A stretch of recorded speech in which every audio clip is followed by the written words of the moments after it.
le bureau exécutif national a pris toutes les dispositions pendant 2 mois afin que cette rencontre de réflexion puisse être dans des conditions optimales. En effet, on a pendant 2 mois procédé au renouvellement des instances. Le choix des délégués a été fait démocratiquement au terme du congrès. Naturellement, le syndicat a procédé au renouvellement de son instance dirigeante.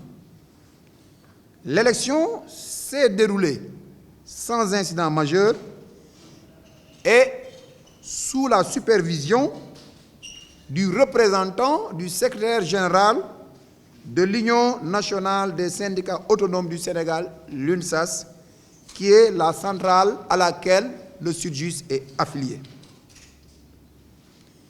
L'élection s'est déroulée de la manière la plus démocratique et tous les postes ont été mis en élection. C'était 12 postes.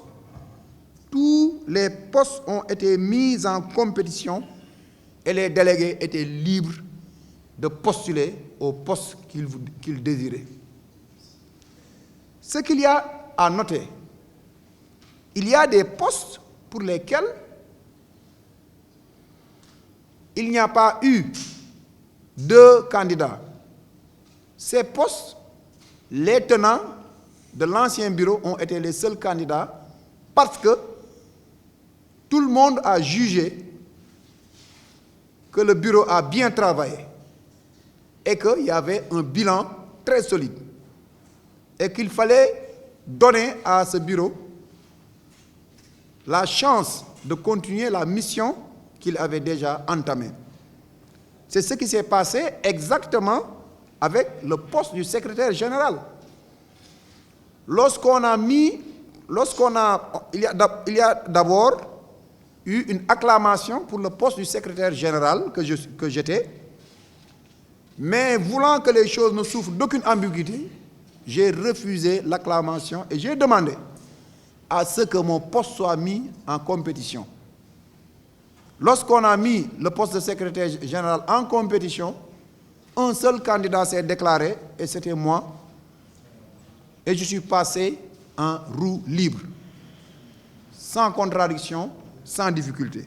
Sur les 12 membres du bureau sortant, 8 ont été reconduits. 8 ont été reconduits et naturellement, il y a 4 nouvelles entrées.